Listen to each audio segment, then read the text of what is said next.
Hey everyone, welcome back to the channel. I'm Josie with Awakened Soul, and we're here for a reading about the person on your mind and your connection to each other. Today's reading is going to be all about trust, okay?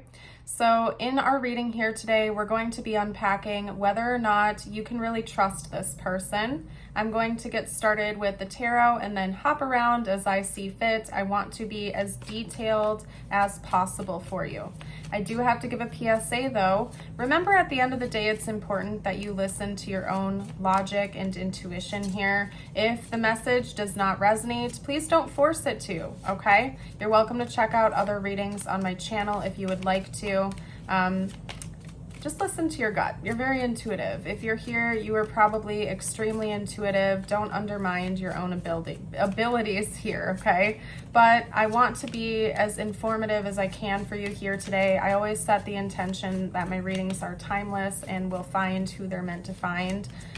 So if the reading itself doesn't resonate, you could be here for the end of the reading, because I also give affirmations and uplifting messages just for you, the viewer. So anyway, without being too dramatic here, let's get into the reading. We have Death, and then they're calling me to grab the back of the deck too, which is the Hierophant. Let's get a few more cards out. Is this person trustworthy? Can you trust this person?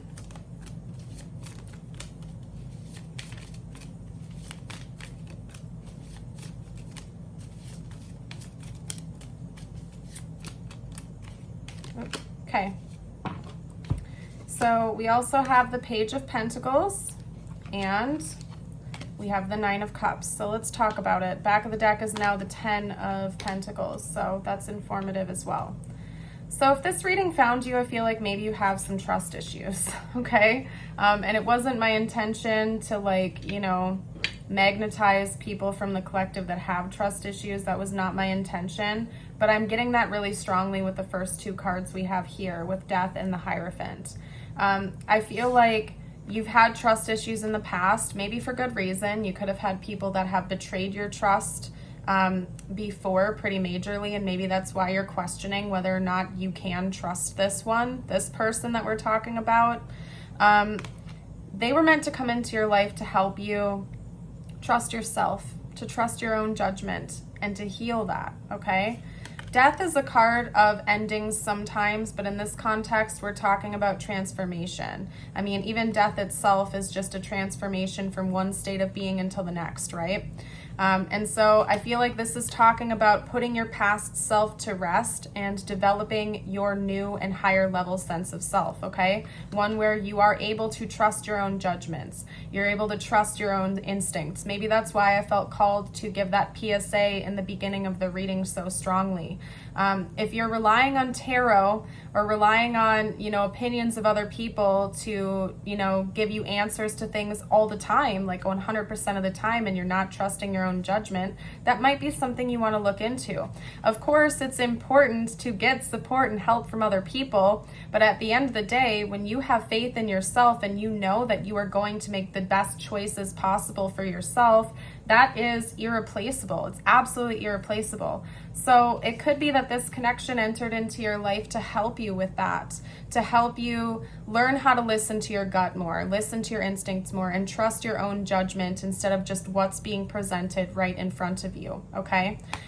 This person might require you to read between the lines a little bit, whether you like it or not, and it might feel a little bit uncomfortable, but I do think that that's a lesson you're meant to gain from this experience.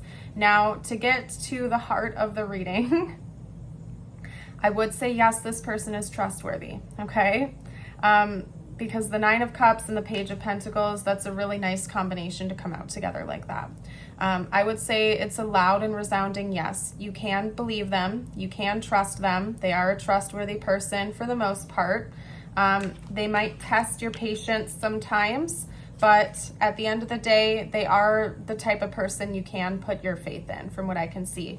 But the most important thing here, if this reading found you, I believe, is that you work on trusting yourself. okay? And that is such a broad thing to look into. You might want to educate yourself on that or go get support with learning how to do that.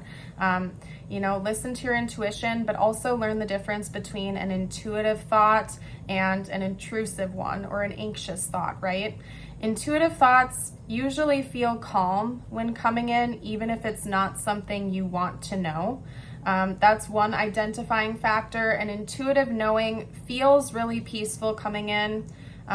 Like I said, whether it's the answer you want or not, it feels peaceful coming in, whereas with an anxious thought, it's just that. It feels anxious. It's jumping to conclusions, maybe without evidence. It's, you know, bouncing left and right and here and there, and you're scattered. It comes in very chaotically, okay? But an intuitive thought feels peaceful regardless of what that answer is when it comes in. It's just something you sort of feel in your core and you know to be true, okay? So maybe learn the difference between anxious thoughts, intuitive knowing. That could be one step here.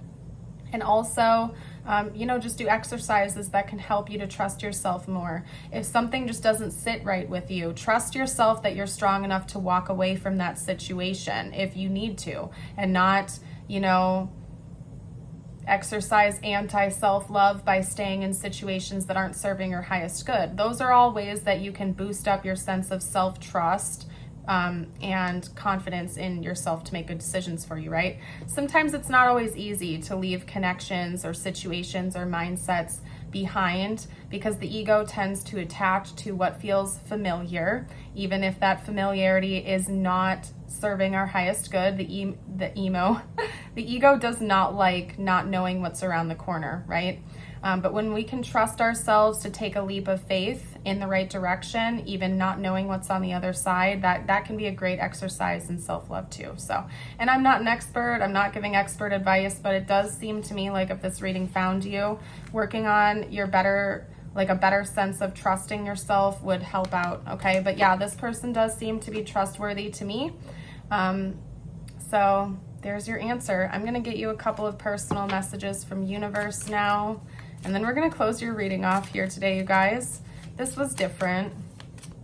I'll say that much. This was different. Okay. I was gonna say, no way did that card come out. Okay.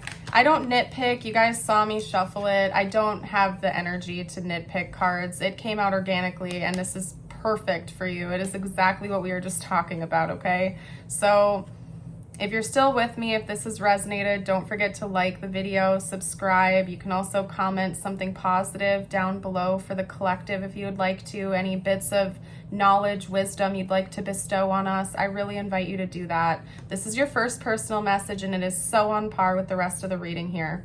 We have antelope with decisive action. You are being told unequivocally that it's time to get moving. Set your intentions and take action toward making your dreams a reality. You have a door in front of you. Trust your instincts here, okay?